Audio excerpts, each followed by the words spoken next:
¿Qué tal amigos? Bienvenidos a una nueva entrada de mi videoblog Tienda Facción. Sabéis que aquí nos gusta mucho el cómic, pero también la literatura en general, y si es de la buena literatura, mucho mejor. Hoy quería hablaros de una de mis autoras favoritas, pero que curiosamente también formó parte de la historia del cómic. Quería hablaros de Patricia Highsmith. Patricia es, bueno, os doy 4 datos biográficos para situaros un poco.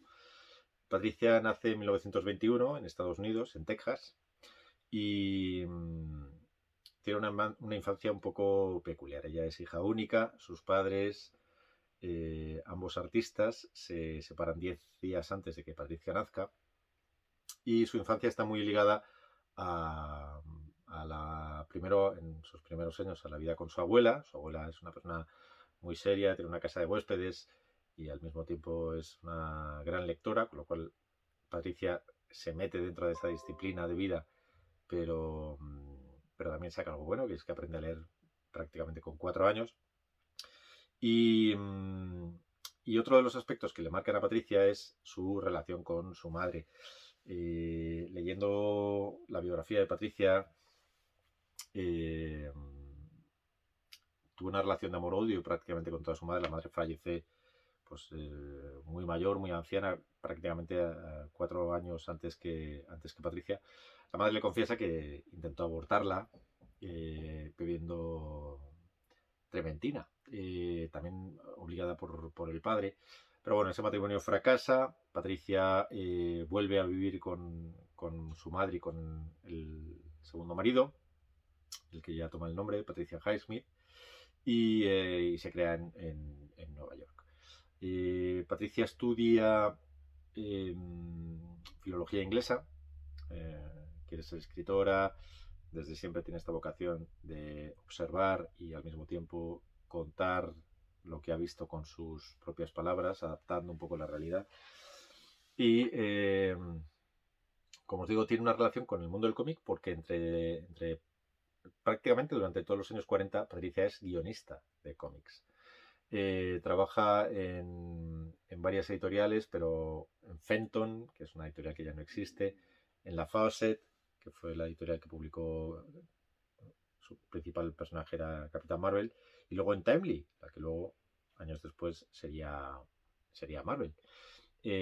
A Patricia, como cualquier escritor que estaba metido en el mundo pulp de los años 30, 40, eh, decir que trabajaba en esta subcultura le parecía vergonzoso. De hecho, ella, leyendo en su biografía, es muy difícil encontrar ninguna referencia.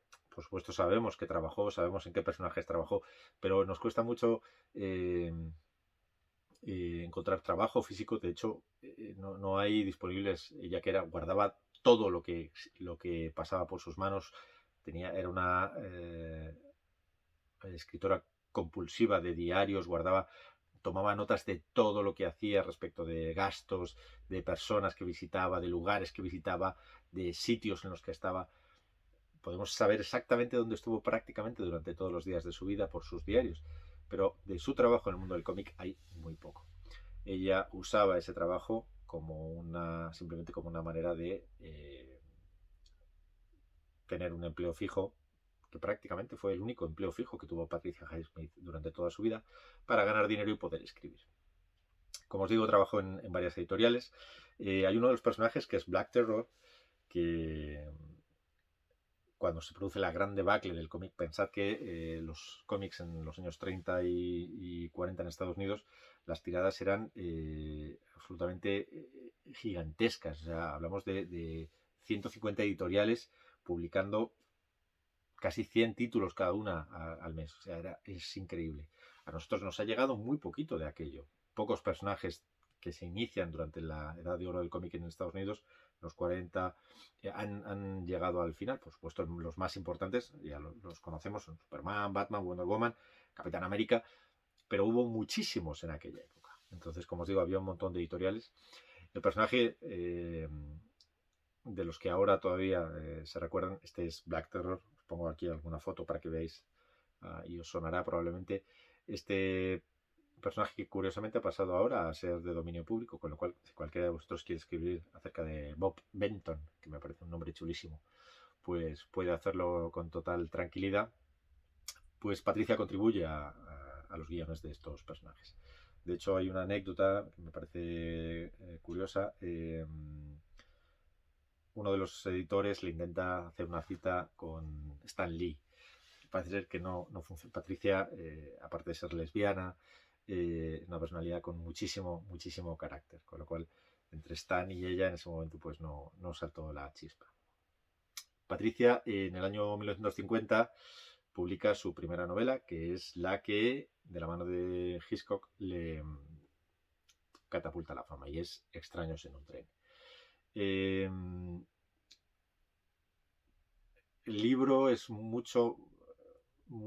iba a decir mucho más denso, pero no es verdad, porque los retratos son diferentes. Pero tanto el libro como película giran en torno pues, a ese intercambio de identidades en la que bueno, pues, los asesinos se intercambian las víctimas para evitar ser atrapados. Eso ocurre en el año 1950.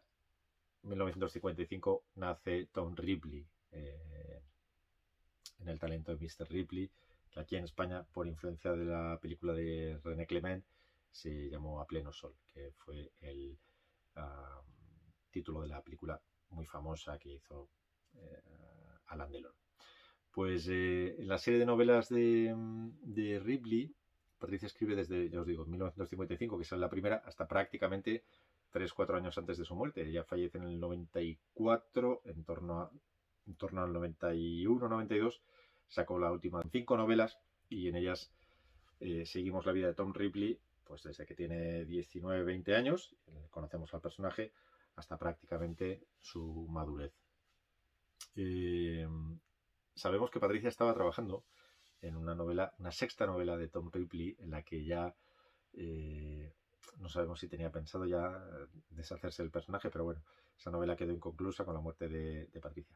¿Por qué quería hablaros hoy de Patricia? Primero por su relación con el mundo del cómic, porque es muy raro encontrar una mujer guionista. No nos han llegado apenas mujeres guionistas de esa etapa, de la etapa dorada del cómic, los 40, pero al mismo tiempo, porque es una de mis escritoras de novelas de suspense favoritas. Ella representa el salto entre las novelas de intriga basada en el modelo más clásico: ocurre un hecho criminal, un detective investiga y un detective resuelve, a, bajo ese marco, añadirle un análisis psicológico a los personajes. Ese salto entre el mero descubrimiento de unos hechos y quién los ha hecho, el clásico inglés who done it, a ese análisis de personajes, forma parte ahora de nuestro día a día. Nosotros no concebimos el crimen sin una justificación, ya bien sea psicológica o material, pero en ese momento al final los crímenes eran mucho más simples. Me refiero en el mundo, por supuesto, de la novela, no de la realidad. Quería hablaros de Patricia Highsmith, también bueno, para daros a conocer este dato, que había formado parte de la historia del cómic, pero sí también para hablaros de Tom Ripley y de invitaros al mismo tiempo a que conozcáis a este tipo, para mí genial, que es un don nadie. En la primera novela, Tom Ripley es básicamente un chico pobre al que la suerte le favorece, en el sentido de que el padre de ni siquiera es compañero, porque nunca fueron compañeros. Tom hace creer al padre de su amigo Dickie Greenleaf que fueron compañeros. Dickie está viviendo en Italia la buena vida con su novia Marge, y el padre de Dickie quiere que Tom le convenza para que vuelva. Tom viaja a Italia, a este pueblo idílico de Monticello, a convencer a Dickie, y lo que hace al final es acabar enamorándose del estilo de vida de Dickie. Cuando Dickie se cansa de Tom, pues Tom decide que lo mejor es matarle. Le mata, creo que movido un poco por la rabia, pero también con ánimo de suplantar o de hacer propia la vida que tiene Dickie.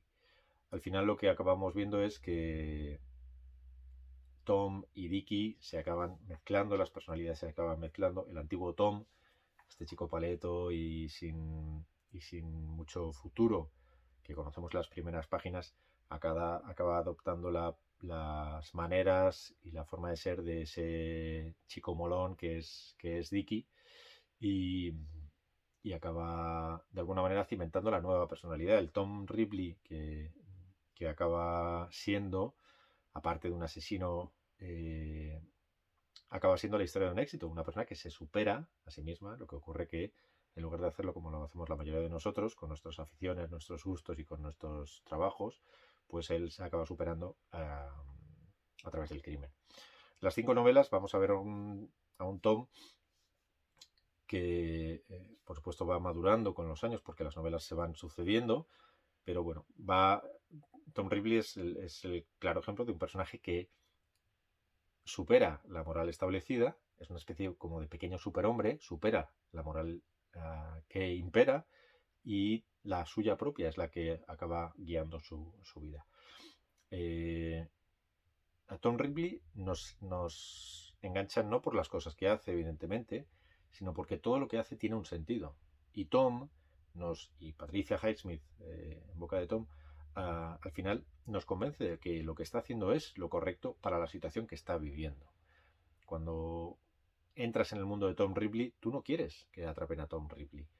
Tom es el amigo que justifica sus acciones de una manera coherente y al que escuchas y solo puedes dar la razón a través del crimen, evidentemente. Es la historia de un hombre que se hace a sí mismo y triunfa con su personalidad, evidentemente siendo un asesino.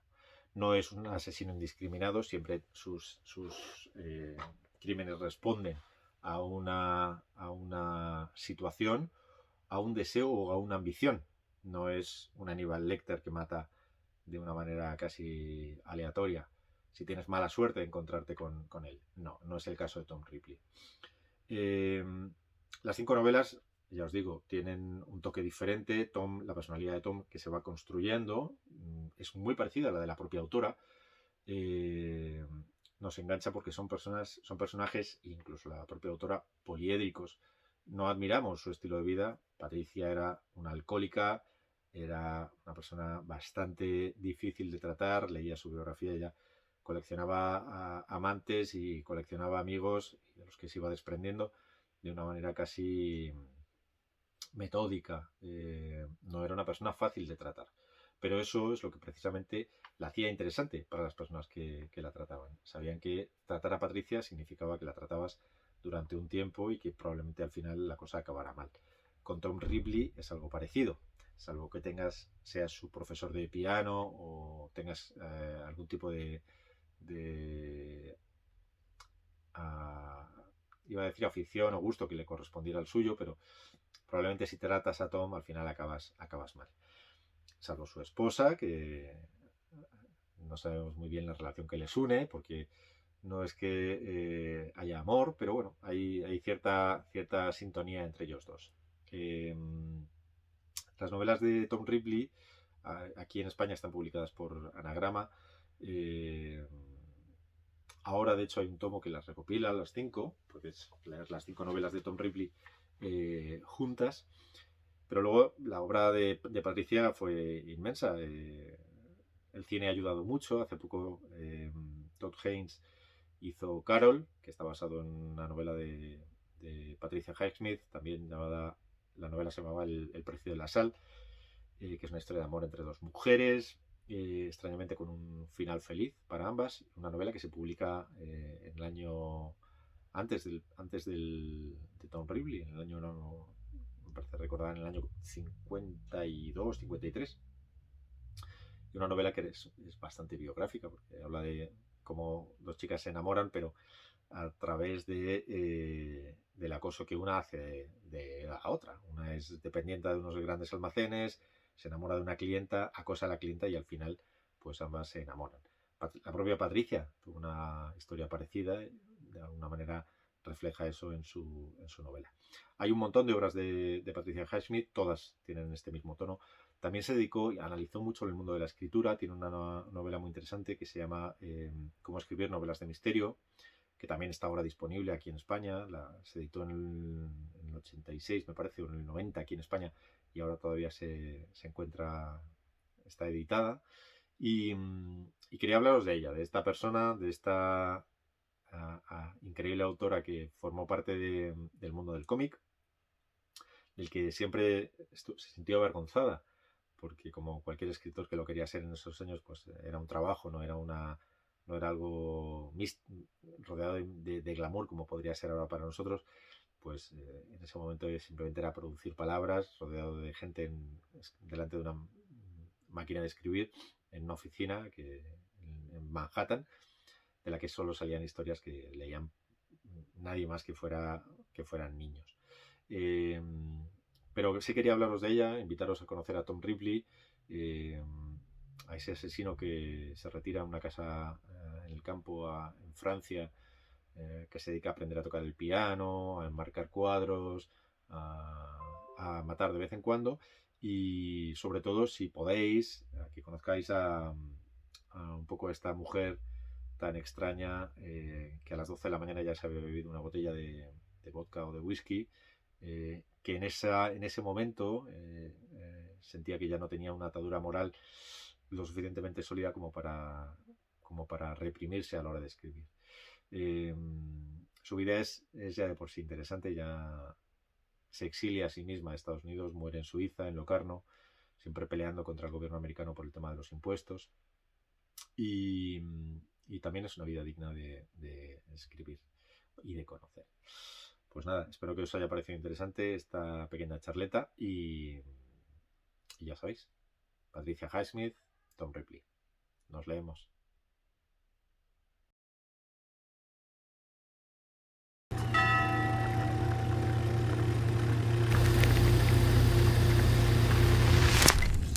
I knew why Miss Sherwood always showed up for breakfast. It wasn't love. It was a coffee.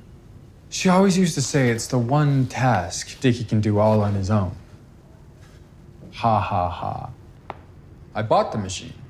I got good at it.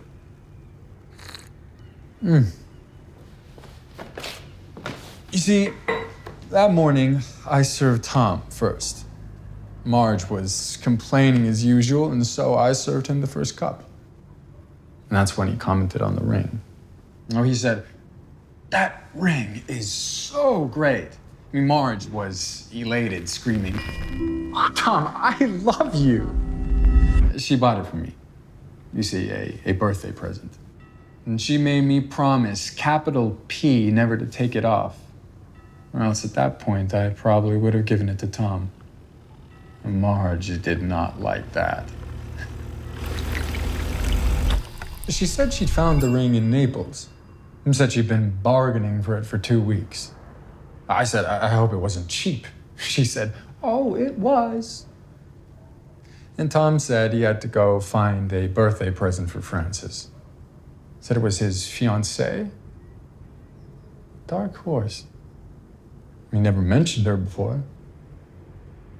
Anyway, he said that she had met my parents. God, I can just imagine. Oh, if only Dickie would settle down. Doesn't every parent deserve grandchildren? Never. I swear on this ring, Marge, I swear. I am never going back.